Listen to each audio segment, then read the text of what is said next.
Hello student, आज एक बार फिर आपका एमबी साइंस के यूट्यूब चैनल पर स्वागत है।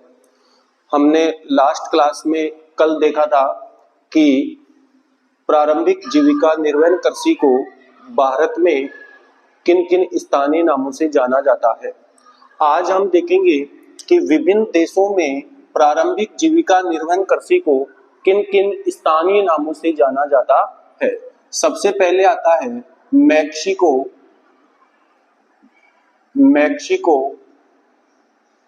व मध्य अमेरिका।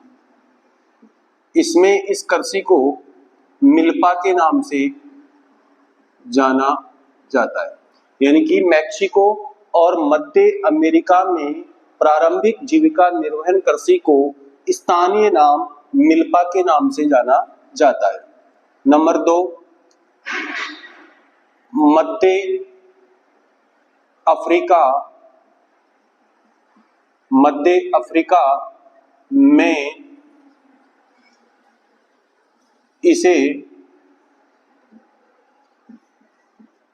मसोले के नाम से जाना जाता है। फिर इसके बाद में नंबर 3 आता है वेनेजुएला। इसमें इस फसल को कौन सा स्थानीय नाम होगा? कोनुको।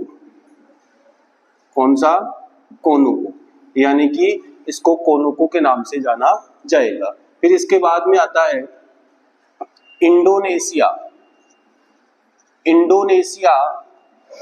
इंडोनेशिया में प्रारंभिक जीविका निर्वहन कृषि को लदांग के नाम से जाना जाता है। किसके नाम से जाना जाता है? लदांग के नाम से जाना जाता है। इसके बाद में आता है वियतनाम में इस फसल को रे के नाम से जाना जाता है। किसके नाम से जाना जाएगा? रे के नाम से जाना जाता है। इसके बाद में आता है ब्राजील, और ब्राजील में इस फसल को रोको के नाम से जाना जाता है। और 7 नंबर पे आएगा श्रीलंका में इस फसल को चेना के नाम से जाना जाएगा।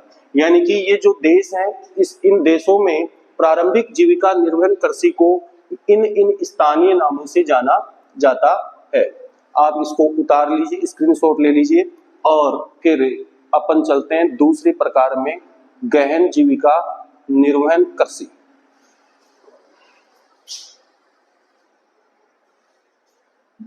जो फसल आएगी वो होगी गहन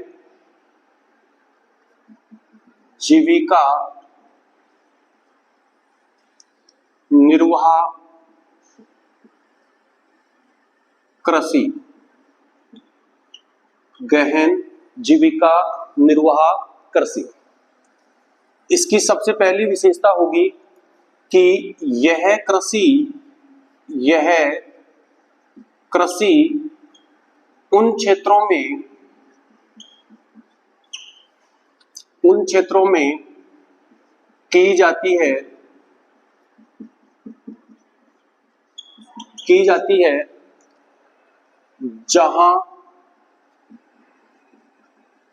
जहां कृषि योग्य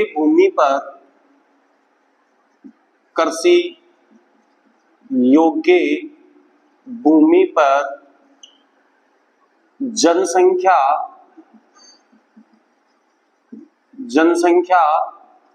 का दबाव अधिक होता है। जनसंख्या का दबाव अधिक होता है। इसका मतलब ये हो गया कि ये कृषि उन क्षेत्रों में की जाएगी जहां पर कृषि योग्य भूमि कम है और जनसंख्या ज्यादा निवास करती है। दूसरी इसकी विशेषता होती है कि इस कृषि का उद्देश्य, यानी कि उद्देश्य का मतलब ये कृषि क्यों की जाती है, इस कृषि का प्रमुख उद्देश्य परिवार के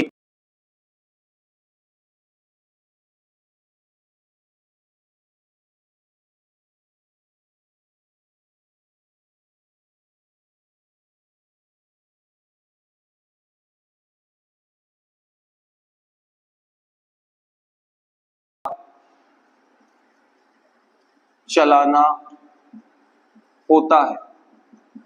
यानी कि व्यक्ति इतना उत्पादन करेगा जिससे अपने परिवार का भरण पोषण भी कर सके और अपनी अन्य आवश्यक चीजों को खरीद सके। तीसरी इसकी विशेषता होती है कि यह कृषि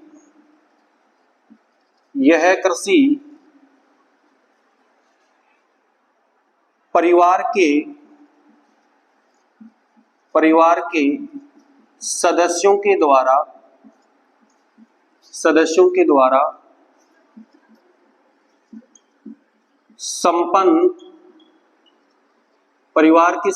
द्वारा संपन्न की जाती है। चौथी विशेषता होगी कि इस कृषि में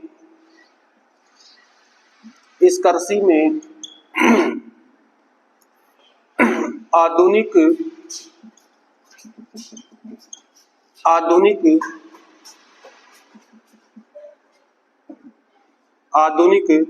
कृषि औजारों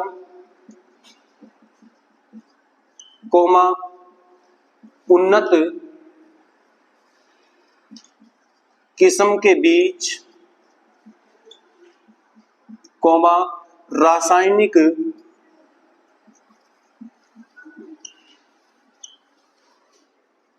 उर्वरकों का प्रयोग किया जाता है। क्योंकि कृषि योग्य भूमि कम है और कृषि योग्य भूमि कम है तो अपने को जनसंख्या ज्यादा है तो उत्पादन ज्यादा करने के लिए रासायनिक उर्वरक होंगे, आधुनिक कृषि औजार, उन्नत किस्म के बीज और कीटनाशकों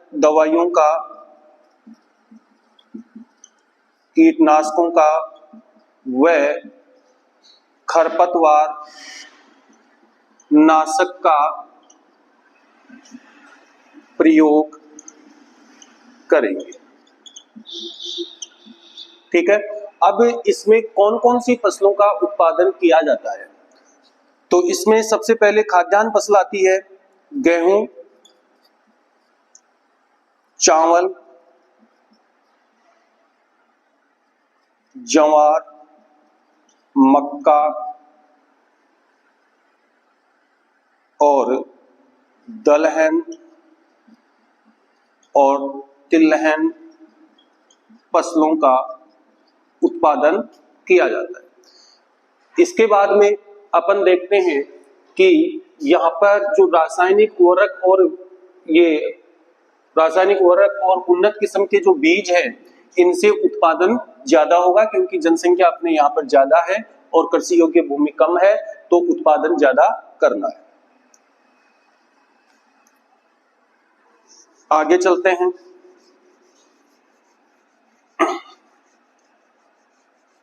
तीसरी कृषि होगी अपनी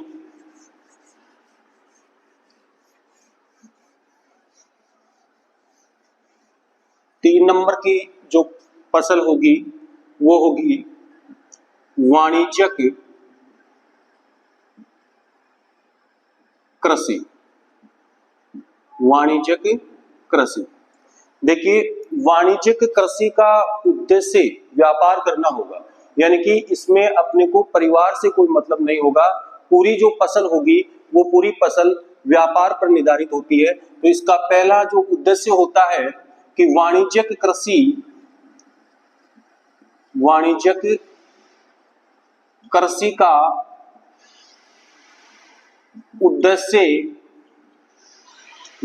कृषि का उद्देश्य व्यापार करना होता है।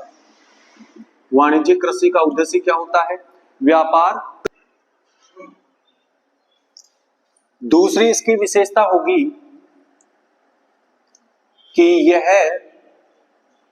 एक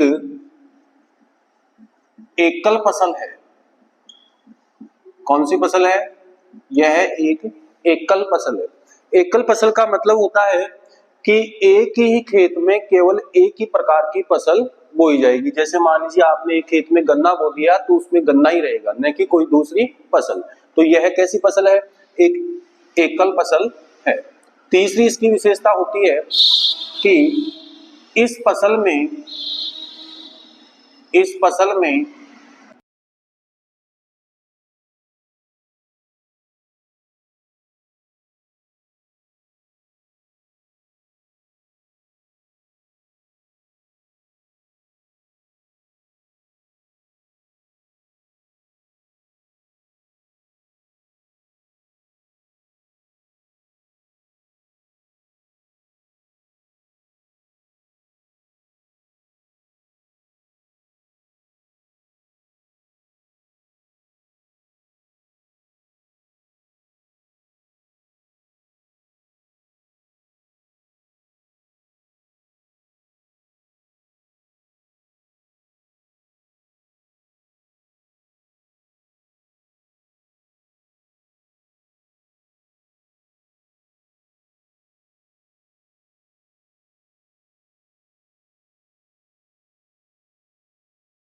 फसल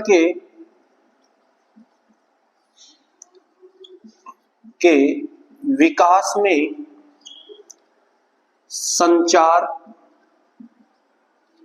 व परिवहन के साधनों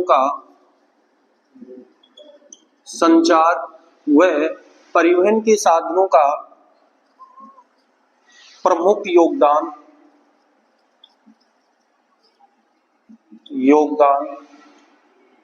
रहा है। छठवीं विशेषता, इस फसल में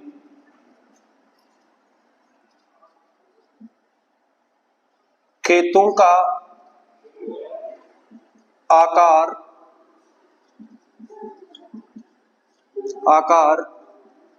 लंबा चौड़ा होता है। इस प्रकार से ये 5-6 विशेषताएं होती हैं कौन सी फसल की, वाणिज्यिक कृषि की। और इसमें कौन कौन सी फसलों को बोया जाता है, इसमें आएगी आपका एक तो जूट, कपास, गन्ना और चावल। ये प्रमुख फसलें होंगी जो यानी कि वाणिज्यिक कृषि के अंतर्गत आती है। इसके बाद में अपन तीसरी तो हो चुकी ना, चौथी फसल लेते हैं कौन सी, रोपण कृषि।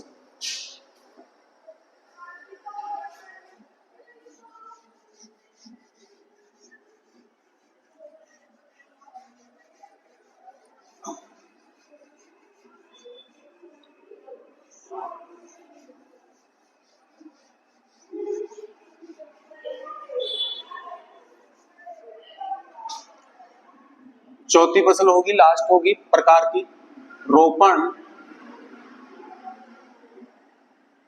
कृषि।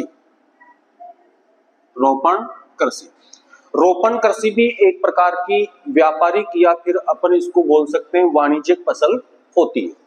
रोपण का मतलब होता है जितनी भी फसलें होती हैं उनको 2 प्रकार से बोया जाता है। पहले एक छोटा सा भूखंड होगा, पूरा खेत नहीं। जैसे मान लीजिए आपको गेहूं बोना है तो गेहूं के बीज आप पूरे खेत में बोते हैं, लेकिन रोपण फसलों में ऐसे नहीं होगा। एक छोटे भूखंड पर पहले फसलों को बोया जाएगा, मतलब ऐसे छोटे भूखंड पर उनके बीज बोए जाएंगे, जिसको अपन अपनी भाषा में बोलते हैं पौध तैयार करना। क्या बोलते हैं? पौध तैयार करना।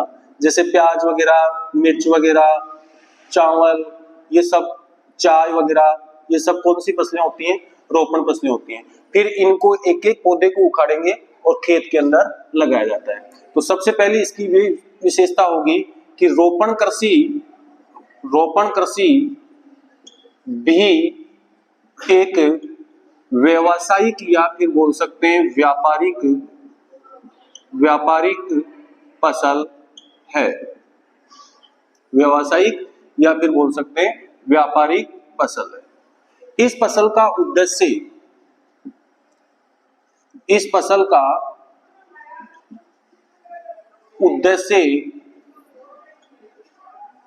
व्यापार करना होता है,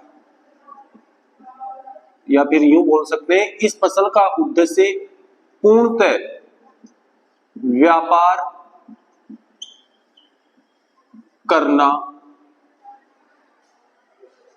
होता है। यह फसल उष्णकटिबंधीय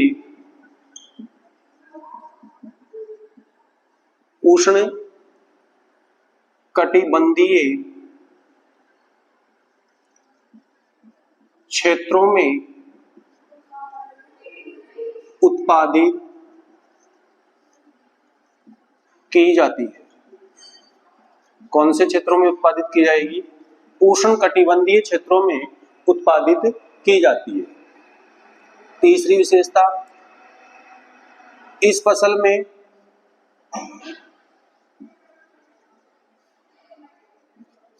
खेतों का आकार लंबा चौड़ा होता है। चौथी विशेषता, इस फसल में पूंजी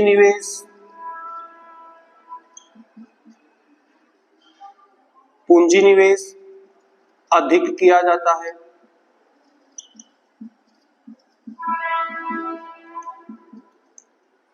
पांचवी विशेषता, इस फसल में उन्नत किस्म के बीज, रासायनिक उर्वरक व कीटनाशकों का प्रयोग होता है।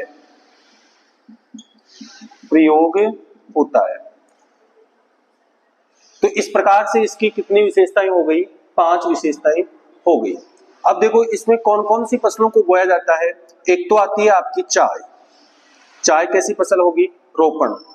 एक आता है आपका केला, एक आता है आपका गन्ना, और एक आता है आपका कौन सा? रबड़।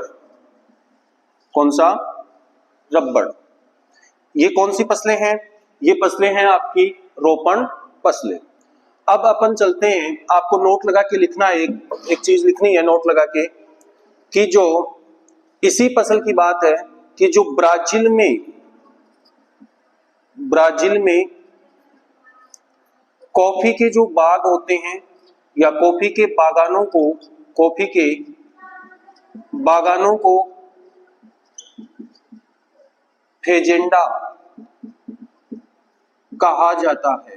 ये प्रश्न 2000 बोर्ड एग्जाम 2023 में पूछा था।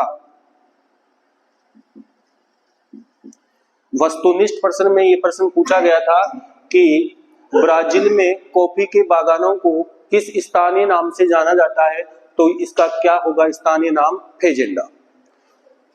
अब चलते हैं अपन, 4 प्रकार की फसलें कंप्लीट हो चुकी हैं और अब अपन 3-4 जो खाद्य फसल हैं उनकी भौगोलिक दशाओं का वर्णन करेंगे। इसको मैं मिटा रहा हूं, एक बार स्क्रीनशॉट ले सकते हैं। हो गया?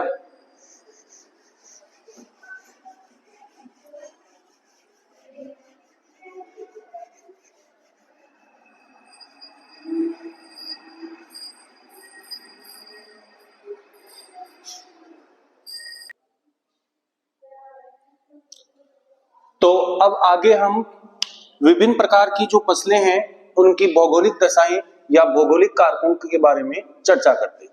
सबसे पहले आती है चावल उत्पादन के लिए, चावल उत्पादन के लिए भौगोलिक, चावल उत्पादन के लिए भौगोलिक कारक या फिर भौगोलिक दशाएं। चावल उत्पादन के लिए भौगोलिक कारक या फिर भौगोलिक दशाएं। देखिए, भारत में जो खाद्यान्न फसलें हैं उन खाद्यान्न फसलों में चावल एक प्रमुख खाद्यान्न फसल है। यानी कि भारत में गेहूं का भी दूसरे नंबर पर स्थान आता है। सबसे प्रमुख जो खाद्यान्न फसल होगी भारत की वो कौन सी होगी? चावल। तो सबसे पहले तो आपको यही लिखना है कि भारत में चावल एक प्रमुख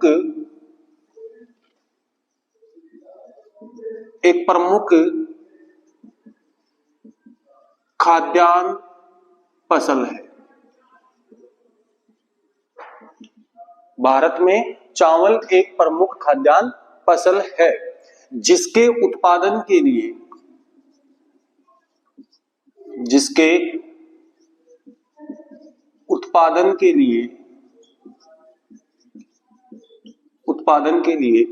निम्न भौगोलिक दशाओं का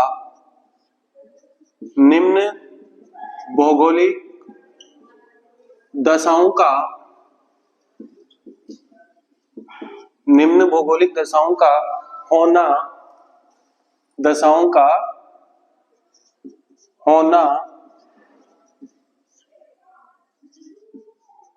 आवश्यक है। भारत में चावल प्रमुख खाद्यान्न फसल है और इसके उत्पादन के लिए निम्न भौगोलिक दशाओं का होना आवश्यक है। साथ साथ नोट करते जाओ, पेन और कॉपी हाथ में रखना है। नंबर 1 सबसे पहले आता है टेम्परेचर। टेम्परेचर मीन्स तापमान। देखिए, तापमान, चावल को जब बोते हैं यानी कि चावल की बुआई से लेकर चावल की कटाई करने के समय तक इसको टेम्परेचर कितना चाहिए? इसको टेम्परेचर चाहिए 21 डिग्री सेल्सियस से 25 डिग्री सेल्सियस तक। यानी कि 1-2 डिग्री ऊपर नीचे हो सकता है। ऐसे नहीं कि 35 डिग्री पहुंच जाए, ऐसे नहीं कि 17 डिग्री पे आ जाए। 1-2 डिग्री ऊपर नीचे हो सकता है, लेकिन सामान्यतः कितना टेम्परेचर चाहिए आपको चावल उत्पादन के लिए? 21 डिग्री सेल्सियस से 25 डिग्री सेल्सियस। तो चावल लिखोगे आप, चावल उत्पादन के लिए चावल उत्पादन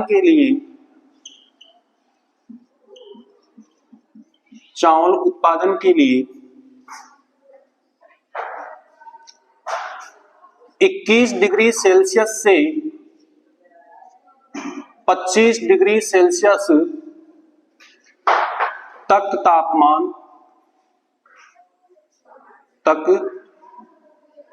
तापमान होना चाहिए। ये दोनों का बता दिया है मैंने एक साथ। यानी कि आप चावल की बुआई करोगे, चावल की बुआई से लेकर के और चावल की कटाई तक जो तापमान होगा वो कितना होगा? 21 डिग्री सेल्सियस से 25 डिग्री सेल्सियस तक होगा। इसके बाद में दूसरी जो भौगोलिक स्थिति होगी इसकी, वो आती है वर्षा। कौन सी होती है? वर्षा। तो चावल उत्पादन के लिए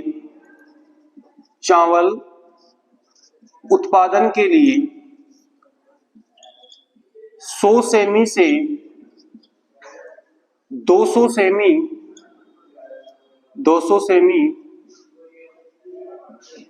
वर्षा का होना आवश्यक है। वर्षा कितनी चाहिए चावल उत्पादन के लिए? 100 सेमी से 200 सेमी तक वर्षा होनी चाहिए। चावल का पादप लगभग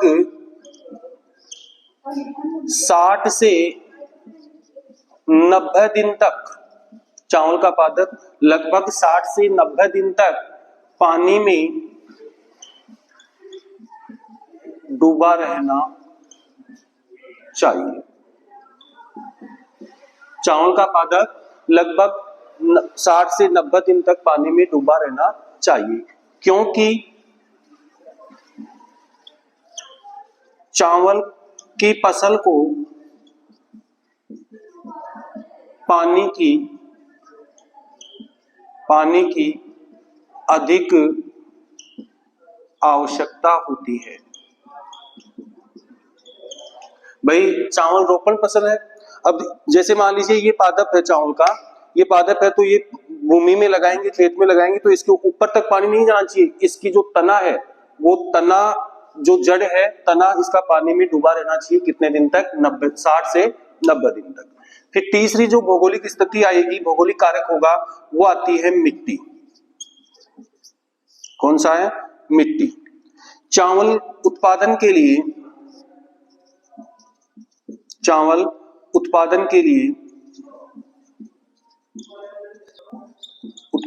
लिए चिकनी व दोमट मिट्टी उपयुक्त रहती है। क्योंकि इस मिट्टी में ये उपयुक्त क्यों रहती है ये मिट्टी? क्योंकि इस मिट्टी में नमी धारण या यहां बोल सकते हैं अपन जल धारण, नमी धारण या फिर जल धारण की क्षमता अधिक होती है। फिर चौथा पॉइंट रहेगा अपना, चौथी स्थिति होगी, वो आता है श्रम। क्या? श्रम। श्रम का मतलब काम करने वाले मजदूर, श्रमिक। तो चावल की फसल के लिए बुआई से लेकर कटाई तक कुशल व सस्ते श्रमिकों की आवश्यकता होती है। अब देखते हैं कि चावल का उत्पादन क्षेत्र कौन कौन से होंगे। तो उत्पादन क्षेत्र को मैं ऊपर लिख देता हूं।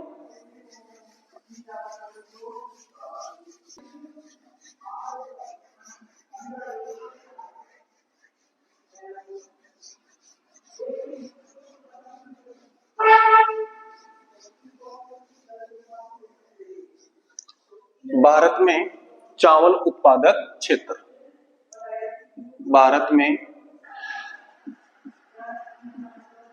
चावल उत्पादक क्षेत्र। देखिए भारत के जो उत्तरी पूर्वी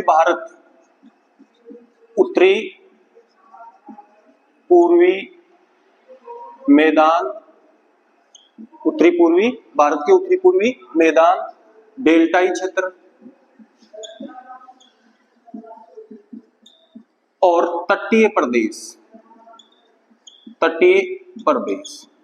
देखिए चावल का उत्पादन मुख्य रूप से तो इन 3 क्षेत्रों में किया जाएगा, उत्तरी पूर्वी मैदान, डेल्टाई क्षेत्र और तटीय क्षेत्र। इसके साथ साथ में कुछ राज्य हैं जैसे पंजाब, पश्चिमी बंगाल,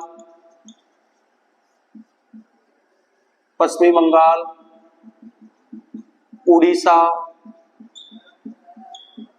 उत्तर प्रदेश आदि राज्यों में चावल का उत्पादन किया जाता है। आज की क्लास को यहीं समाप्त किया जाता है और नेक्स्ट क्लास में अपन विभिन्न प्रकार की और जो खाद्यान्न फसल हैं उनकी भौगोलिक स्थितियों के बारे में चर्चा करेंगे। और इस चैनल को ज्यादा से ज्यादा शेयर करें ताकि हमारा भी उत्साह बना रहे और अपने दोस्त और मित्रों को ज्यादा से ज्यादा वीडियो को शेयर करें। धन्यवाद।